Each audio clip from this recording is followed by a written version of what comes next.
பகுதி 14. நீங்கள் மாறுவீர்கள். காலத்தை பொறுத்து மக்களின் இலக்குகளும் விளைவுகளும் மாறிக்கொண்டே இருப்பதால் நாம் நினைப்பதை விட நீண்ட நாள் சேமிப்பதை திட்டமிடுவது என்பது கடினமானது. இளம் வயதில் என்னோடு பழகிய நண்பர் ஒருவர் இருந்தார். அவர் மேட்டுக்குடியில் பிறந்தவரோ அல்லது இயற்கையிலேயே அறிவார்ந்தவரோ அல்லர். ஆனாலும் நான் இதுவரை சந்தித்த மிகவும் கடினமாக உழைக்கும் ஒருவர் அவரே. இத்தகைய மனிதர்களிடமிருந்து நாம் கற்க வேண்டியது நிறைய உள்ளது. ஏனென்றால் அவர்களிடம்தான் வெற்றி பாதையின் ஒவ்வொரு அடியின் தணிக்கையற்ற புரிதல் இருக்கும். நண்பருடைய வாழ்நாள் இலக்கும் கனவும் தான் ஒரு மருத்துவராக வேண்டும் என்பதே. ஆனால் சூழல்கள் அனைத்தும் அவருக்கு எதிராகவே இருந்தன. இயல்பாக சிந்திக்கக்கூடிய எந்த ஒருவரும் அந்த சூழலில் அது சாத்தியப்படும் என்று நினைக்க மாட்டார். ஆயினும் அவர் விடாது உழைத்தார். பின்னர் அதன் விளைவாக தன்னை விட 10 ஆண்டுகள் குறைந்த வயதுடைய மாணவர்களுக்கு மத்தியில் அவரும் மருத்துவரானார். அந்த வெற்றி எந்த அளவிற்கு என்பதை பாருங்கள். ஒன்றுமே இல்லாத வாழ்க்கையில் ஆரம்பித்து உங்கள் முயற்சியினால் முட்டி மோதி மருத்துவக் கல்லூரியின் முதல் மாணவனாய் தேர்ச்சி பெற்று மருத்துவர் என்னும் உன்னத பணிபுரிபவராய் மாறுவது என்பது அசாத்தியமான செயலாகும். சில ஆண்டுகளுக்கு முன்னர் நான் அவரோடு தொடர்பு கொண்டு பேசினேன். அதன் உரை இது. நான்: பேசியே நீண்ட நாட்கள் ஆகிவிட்டன, எப்படி இருக்கின்றீர்கள்? அவர்: மோசமான தொழில். நான்: இருந்தாலும். அவர்: அடப்போப்பா, மோசமான தொழில் இது. எங்கள் உரை ஒரு 10 நிமிடம் போய் கொண்டிருந்தது. பணி அழுத்தமும் காலவரையற்ற வேலையும் அவரை வெகுவாக தாக்கி இருத்தல் வேண்டும். 15 ஆண்டுகளுக்கு முன்னர் முட்டி மோதி எப்படியாவது இந்த நிலைக்கு வர வேண்டும் என்று தீர்மானித்து வந்தவர் இன்று தன் நிலையை குறித்து ஏமாற்றம் அடைந்துள்ளார். இதன் பின்னால் காணப்படும் உளவியல் கருத்து இதுதான்: மக்கள் தங்களுடைய எதிர்காலத்தை கணிப்பதில் தேர்ச்சியற்றவர்கள். இலக்கை கற்பனையாக சுமந்து கொண்டு அதை நோக்கி நகர்வது எளிதானதும் விளையாட்டுத்தனமானதும் கூட. போட்டிகள் மலிந்து கிடக்கும் இவ்வுலக வாழ்க்கையின் சூழலில் அதே இலக்கை கற்பனை செய்தல் என்பது முற்றிலும் வேறானது. நம்முடைய எதிர்கால பொருளாதார இலக்குகளை நோக்கிய திட்டங்களை வகுக்கும் போது மேற்கூறிய முறை மிக அதிக தாக்கத்தை ஏற்படுத்தும். ஒவ்வொரு 5 வயது சிறுவனும் தான் பெரியவனானதும் டிராக்டர் ஓட்ட வேண்டும் என்றே விரும்புகிறான். பெரிய டிராக்டர் வரேன் என்பதில் ஆரம்பித்து முடிந்து விடுகிறது அந்த சிறுவர்களின் விளைவு. அவர்களுடைய கண்ணோட்டத்தில் அதுவே சிறந்த தொழில். வளரும் அவர் பின் நாட்களில் டிராக்டர் ஓட்டுவது பெரிய தொழிலாகாது என்பதை உணரத் தொடங்குகின்றனர். மிகுந்த கௌரவமானதாகவோ அல்லது அதிக பணம் ஈட்டக்கூடியதாகவோ தோன்றும் வேறு தொழில்களில் அவர்கள் ஈடுபட ஆரம்பிக்கிறார்கள். எனவே 15 பருவத்தில் அவர்கள் வழக்கறிஞராக விரும்ப தொடங்குகிறார்கள். அவர்களுக்கு இப்போது தெரியும் அவர்களுடைய திட்டம் இறுதியானது என்று. அதைத் தொடர்ந்து சட்டக்கல்லூரிகள், அதற்கான கட்டணங்கள் என தொடர்கின்றன. வழக்கறிஞர்களான பின்னர் மிக நீண்ட பணி நேரங்களுக்கு மத்தியில் அவர்கள் தங்கள் குடும்ப வாழ்க்கையை இழப்பதை உணரத் தொடங்குகிறார்கள். எனவே அவர்கள் குறைந்த சம்பளத்தில் குறைந்த நேரம் பணியாற்றக்கூடிய பணிகளில் அமர்கிறார்கள். பின்னர் தான் குழந்தைகளை வளர்ப்பது என்பது மிக அதிக அளவு செலவாகும் ஒரு விஷயம் என்பதையும் தங்கள் சம்பளத்தில் ஒரு பெரும்பகுதியை அது எடுத்துக்கொள்கிறது என்பதையும் உணர்கிறார்கள். பின்னர் வீட்டிலிருந்து தாங்களே குழந்தைகளை பார்த்துக் கொள்ள ஆரம்பிக்கிறார்கள். இறுதியாக அதுதான் சரியான வழி என்று முடிவெடுக்கிறார்கள். அவர்களுடைய 70 வயதுகளில் நாள் முழுக்க வீட்டில் இருந்த காரணத்தால் அவர்களுடைய ஓய்வு குறித்து அவர்கள் திட்டமிடவில்லை என்பதை உணர்கிறார்கள். நம்மில் பலர் இத்தகைய வாழ்க்கை சுழற்சியை தான் பெற்றுள்ளோம்.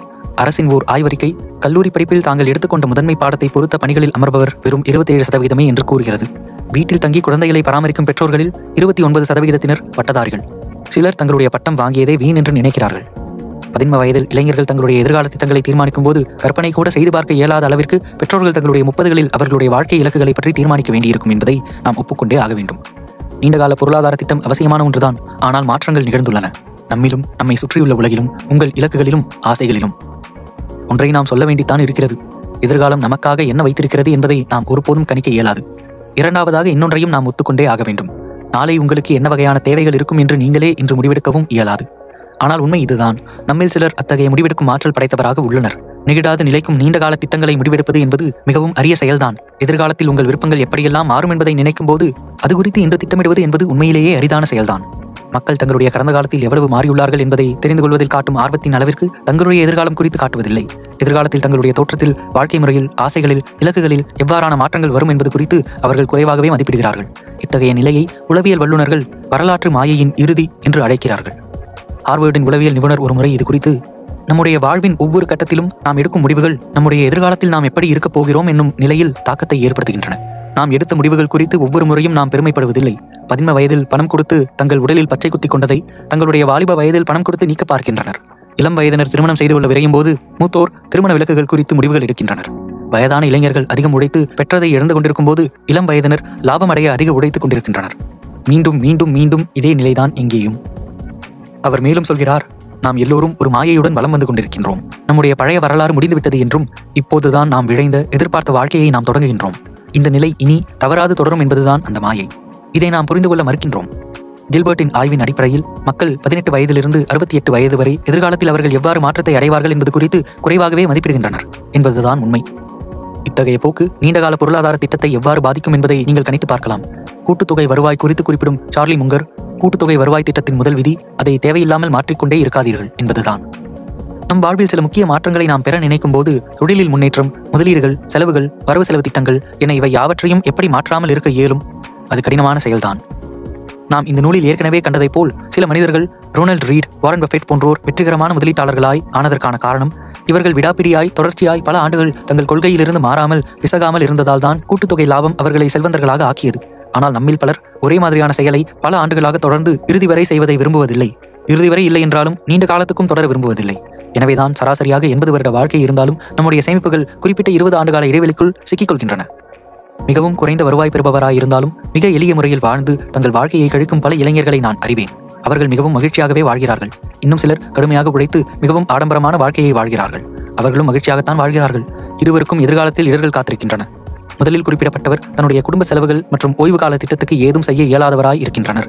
இரண்டாவதாக குறிப்பிட்டவர்கள் தங்களுடைய வாலிபத்தையும் இளமையையும் சிறிய அறைகளிலேயே கழித்துவிட்டு பின்னர் கவலையுறுகின்றனர். இதற்கான எளிதான முடிவென்று ஏதும் கிடையாது. அந்த 5 வயது சிறுவனிடம் சொல்லித்தான் பாருங்களேன், அவன் டிராக்டர் ஓட்டுநராக வரக்கூடாது, வழக்கறிஞராகத்தான் வர வேண்டும் என்று. அவன் உடலின் ஒவ்வொரு செல்லும் நீங்கள் சொல்வதை எதிர்க்கும். ஆனால் நீண்ட கால திட்டம் என்று நீங்கள் எடுக்கும் ஒவ்வொரு முடிவுகளையும் 2 விஷயங்கள் நீங்கள் யோசிக்க வேண்டியிருக்கும். பொருளாதார திட்டங்களில் இரு துருவங்களை, அதீத நிலைகளை நீங்கள் தவிர்த்துத்தான் ஆக வேண்டும். உங்களுடைய குறைந்த வருவாயிலும் நீங்கள் மகிழ்ச்சியுடன் இருக்கலாம், அல்லது அதிக வருவாய் பெற அயராது உழைத்துக் கொண்டே இருக்கலாம். இவ்விரு வழிகளிலும் இறுதியில் ஒரு அதிருப்தியைத்தான் நீங்கள் உணர வேண்டி வரும். வரலாற்று மாயையின் இறுதி என்னும் நிலைக்கு எண்ணெய் ஊற்றிவிடும் காரணி சூழல்களுக்கு ஏற்ப தகவமைத்துக் கொள்ளும் மக்களின் தன்மையே ஆகும். எனவே எதையுமே சாதாரணமாக எடுத்துக்கொண்டு எதுவுமே இல்லாமல் வாழும் மிக எளிமை நிலையும் எல்லாவற்றையும் அனுபவித்து ரசிக்கும் நிலையுமான இவ்விரண்டு குணங்களினால் அதீத நிலைகளுக்காக தயாரிக்கப்பட்ட திட்டத்தின் பயன் தேய்ந்து போய்விடுகின்றது. இந்த முரணான இரு நிலைகளுக்கு இடையில் ஓய்வு காலத்தின் செலவுகளை எதிர்கொள்ள முடியாத நிலை, பணத்தை துரத்தி துரத்தி வாழ்க்கையை இழந்து நிற்கும் நிலை ஆகிய இரண்டும் எப்போதுமே துயரத்துக்குரிய வருத்தங்கள் ஆகிவிடுகின்றன. ஒரு திட்டத்தை நடுவில் கைவிட்டுவிட்டு வேறொரு திட்டத்தை பற்றிக் கொண்டு விட்ட நேரத்தை எட்டிப்பிடிக்க 2 மடங்கு வேகத்துடன் ஓடும் நிலை மிகுந்த துயரத்தை தரக்கூடியதாக அமைந்து விடுகின்றது. நீண்ட காலம் நிலைத்திருந்து வருவாயை பெருக்கும் வண்ணம் திட்டமிடப்பட்ட கூட்டுத்தொகை வளர்ச்சி முறைகள் எப்போதுமே கைவிடுவதில்லை. இம்முறை சேமிப்புக்கு மட்டுமல்லாமல் தொழில் முன்னேற்றத்துக்கும் உறவு முறைகளுக்கும் கூட உண்மையாக பொருந்தும். நிலைத்திருத்தல் என்பதே இதற்கான அச்சாணியாகும். மேலும் காலத்தின் போக்கில் மாறும் நம் மனநிலையை கணித்து அதற்கேற்ப அவ்வப்போது திட்டத்தை திருத்தி வடிவமைத்தல் என்பதே நமது வழிமுறையாக அமைதல் வேண்டும். அத்தகைய வழிமுறையே எதிர்காலத்தில் நமக்கு ஏற்பட போகும் வருத்தத்தை குறைப்பதோடு நம்முடைய நிலைப்புத்தன்மையையும் அதிகரிக்கும். ஆண்டு வருவாய், நமக்காக செலவிடும் நேரம், பயண ஏற்பாடுகள், குடும்பத்துடன் செலவழிக்கும் நேரம் போன்ற வாழ்வின் பல்வேறு கூறுகளின் இயல்பு நிலைகளை கணித்து அதன்படி இவை குறித்து பின்னால் நாம் கவலையுறாமல் இருக்கும்படியான வாய்ப்புகளை அதிகரிக்கும் வண்ணம் நாம் ஒரு திட்டத்தை கைவசம் கொள்ளுதல் அவசியம். அப்படி இல்லாமல் மேற்கூறிய பல்வேறு கூறுகளின் அதீத துருவங்களை அடைய ஆசைப்பட்டு திட்டங்களை தீட்டினால் அத்திட்டங்கள் யாவும் தோல்வியையே சந்திக்கும்.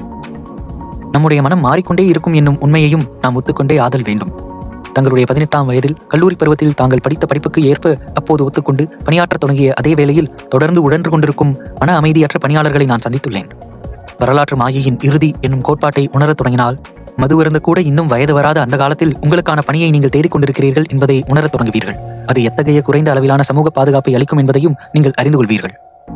மாற்றத்தின் உண்மையை உணர்ந்து கொண்டு அங்கிருந்து எவ்வளவு விரைவாக இயலுமோ அவ்வளவு விரைவாக புது திசையில் பயணம் செய்யும் யுக்தியே தான் முக்கியமானது. வால் ஸ்ட்ரீட் ஜேர்னல் சஞ்சிகையின் முதலீடுகள் குறித்த கட்டுரைகளை எழுதும் எழுத்தாளர் ஜேசான் ஷ்விக் தன்னுடைய திங்கிங் ஃபாஸ்ட் அண்ட் ஸ்லோ என்னும் நூலுக்காக உளவியல் நிபுணர் டேனியல் கஹ்னேமன் என்பவருடன் சேர்ந்து பணியாற்றினார்.